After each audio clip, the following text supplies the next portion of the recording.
How's it going, everyone? It's your boy Big T here. It's time to review the latest movie here for the week of July the 24th. And this time, this movie stars the mastermind himself. I won't call him mastermind, but the man who just blows me away every time, movie after movie. There are a few exceptions where, not exceptions, just like where, what the hell was that? And some movies I haven't seen of his because I heard they were just total crap. But they were filmed 4 years ago. I think you know what I'm talking about. Ladies and gentlemen, we're talking about the actor Jake Gyllenhaal. We're talking about Nightcrawler, Louis Bloom, I believe his name was. Just the creepiness of Nightcrawler. So much more. The End of Watch.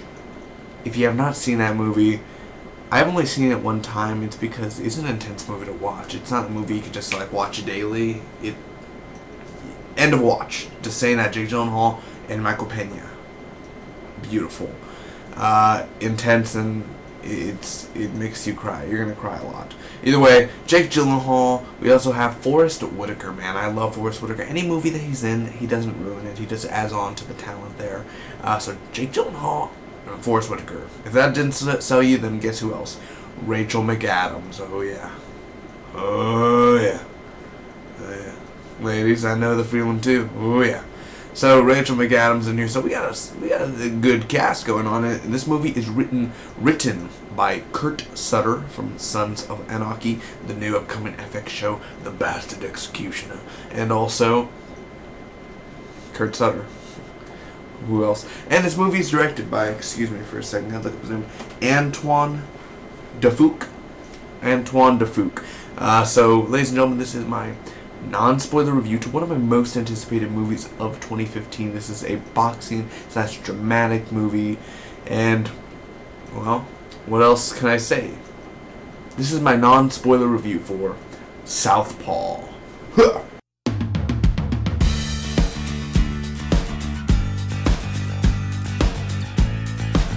So how's everyone doing? I hope all of you are having a great weekend and getting ready for August. Let's get right to it, guys, shall we? I'm going to get started with my pros first and get to my cons, give you my opinions, and then give you the final score, tell you whether or not this is worth watching or not, whether it's for the movies, DVD, who you should take. Let's get right to it. First off, Jake Gyllenhaal himself. Definitely one of the best performances of his career. And I'm saying he has many best performances, man. More than 5, 10. I mean, he has a list out there that he memorable characters, but Billy Hope, his character in this movie, definitely, it's an honor to play in a boxing movie, man. And there's a lot of boxing movies, and yes, it's cliched a lot. This movie is very cliched, and a lot of boxing. Creed is probably going to be cliched. Yeah, it's going to be great. Michael B. Jordan is going to be the next boxing man to get his shining in the light. But Jake Gyllenhaal now. This is about Jake Gyllenhaal right now, and he did a fantastic job acting as Billy Hope. Just the facial reactions and the voice he does and the accent and the way that he does just his motions and the way that he gets angry and the way that he gets calm and then he's unstable. He's almost like Jake LaMotta, aka Robert De Niro in Raging Bull. It's just that beautiful. The way he is in the ring. Jake Gyllenhaal is just a badass and he is phenomenal. I just had to do that real quick, but yes, he is phenomenal. The directing of this movie, I believe that Antoine Dufouk. Did I say Dufouk earlier? Fouquet. I think I put that name down below if I'm smart enough. Past self. This is your future self saying put the name. I totally made a fool out of myself. Antoine Fouquet. Excuse me for that. Or is it Dufouk? I don't know. Who knows? The directing himself, he directed Olympus Has Fallen and The Equalizer. I've not seen The Equalizer yet, but I have seen Olympus Has Fallen, one of my favorite movies of 2013 or 2012. I think it was 2013. I'm not sure. Either way, I enjoyed Olympus Has Fallen. I'm not a hater on it. I actually enjoyed it, and I'm a supporter of it, and the directing was fantastic in this movie, as it was clear and it was crisp, and it's definitely Blu-ray worthy, man, for many things, but the directing, the angles and the way it's shot and the way it is filmed and the boxing matches itself, which I'm about to get to next, which is the fighting. The choreography and the fighting and the way that it's done between Jake Gyllenhaal and his opponents are definitely worth, if you're a boxing fan, you're not going to be disappointed. You're going to be like, holy crap, this is pretty good. And okay, you're into the fight, man. Even if you're not a boxing fan, you're going to be like, come on. Oh, yes. You're gonna be into it, man. You're definitely, if you're really into it, you're gonna get into it. Yeah. So, the fighting is really awesome. It's an intense movie, guys. I'm talking about father-daughter problems. I'm not gonna get into much things, but I hope you've seen the trailer. At least all of you must have seen the trailer. But you know how intense it gets. There are many intense things in this movie that go down, even that have not been shown in the trailer. It's intense, and it's not for little kids. It's definitely a big grown-up movie. It's emotional, a lot of emotional scenes, and I was really surprised in the theater. My theater was packed for a Saturday night at 10:35, and all the 23-year-olds, 25-year-olds, 27-year-olds were crying. I'm like, what is this? Is this music to my ear? Is this 23-year-old crying? Crying? Aren't you supposed to be out of the club, girl? But no, they're there with their boyfriends, and they're there with their girlfriends, and they're watching Southpaw with Jake Gyllenhaal, and they get in their groove on, and they are crying. That is emotional, and that's intensity, and they're drawn into that, and it definitely will make you cry. I'm talking about the movie itself. It's a lot of scenes, but this movie's also funny at the same time. Not a comedic side, but Jake Gyllenhaal and Forest Whitaker make you laugh at times, and literally, Billy Hope is not one of those jerks. He is a jerk to some people, but he's really intense, and he's funny also, where he makes people laugh. And that's Jake Gyllenhaal's humor also added in there. So he does make people laugh very constantly, where you're not going to be like, oh, so depressed, gosh. No, he literally is going to be like, he's going to put wise jokes in there, and you're going to be like, haha, I'm going to laugh, haha. So it definitely does work with that. Also, again, Billy's a likable character. His character is likable. He's not really like, oh, I hope he dies type of thing, He's like, you root for him the whole way, and you see him work, you see him work very hard. Forest Whitaker, definitely amazing job of what he did. I enjoyed him in Taken 3. Taken 3 was not that great of a movie. It was okay. Not good, but it was okay. The worst of the Taken franchise, of course, but it's just okay. And Forest Whitaker definitely was really, really good in that one, because he's one of the best things about it, if you could even think of such a thing. So Forest Whitaker, definitely in this movie, he was awesome. He was really cool. He's basically like the Rocky Balboa of Creed. Yeah.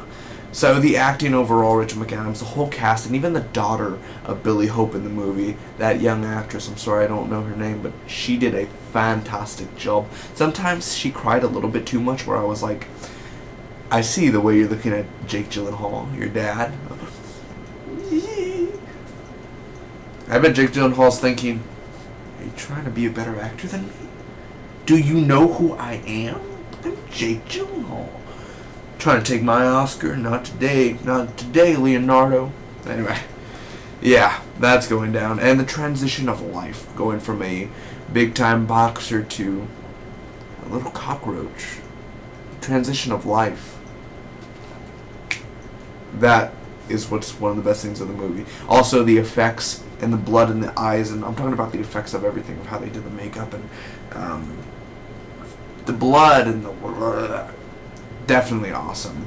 So yeah, that's the pros. Now to the cons. First off, this movie does feel long. It's 2 hours and 3 minutes now. It is long for a movie at nighttime, so don't see it at nighttime, see it in the morning. But yeah, it's long. It does have a long feeling to it, and my butt started hurting like an hour and a half into it. I'm like, oh my god, come on guys, like, just get to the main fight already. Because when Forest Whitaker comes in, it kind of drags on after a while, and it's not Forest Whitaker's fault. It's just Kurt Sutter's script, and I love Sons of Anarchy. You can see right there my Sons of Anarchy. I love Sons of Anarchy, but Kurt Sutter, he's not the greatest writer in the world. People think he's the savior of writing. No, he's just okay. Hello, executioner. Still, he has some problems. Every writer has a problem. Every great writer except Dr. Seuss. But it is long. The script's very long, and it kind of makes you think they could have cut down a few things. Some scenes weren't really needed. Now this is only, I'm going to put, no, maybe not, I won't remember. This is from the trailers. If you have not seen the trailers, just this will take 15 seconds. Count. Here we go. I'll do this when I'm done. Rachel McAdams' character, of course, dies early on in the movie because if you've seen the trailers, his wife gets shot. That whole thing, when you think about it, it's what pulls the movie in. Like it what gets Billy Hope to get where he's going to get Hope to go, and where he tries to regain health and everything, regain his passion back, and he becomes a mess. But still, Rachel McAdams' character's death, it felt. What I'm saying is, they ruined it in the trailer. They ruined it in the trailer, and the movie would have been way more better if I did not know that was in the trailer. They shouldn't have revealed that. That was a huge bummer. Like Terminator Genesis, when they revealed that John Connor is one of the Terminators, that was a big problem. Anyway, we're done with the spoilers. Let's get right back to it. First off, I keep on saying first off, 50 Cent's character, I didn't like him. I like 50 Cent. I think he's an okay actor. You know, I like seeing him in movie roles, and he looked good in this movie, man, with the hat and everything. He looked really fresh. He looked chill. But I just didn't like his character. His character was a cliched from the beginning, where the camera angles they did to his hand and everything. I was like, this guy he's no good. He's a bad mamma jamma. Also, the trailer spoiled everything. In case you didn't know, if you've seen the trailer, it spoils some big plots. And the supporting characters in this movie, I'm just talking about Billy Hope's friends. I don't even know their names because they never had names. One was named Elliot, maybe, unless that's 50 Cent's character. What I'm saying is the supporting characters didn't get no love, very poorly written. We barely get to see one supporting character, mostly with Billy, and we don't get to learn much about him at all, so that was really pretty bad there. Some shaky camera and slow scenes, like they're in the bedroom, and it's really still the camera, and then it goes like this. Like if someone was moving it or something, like, oh, yeah.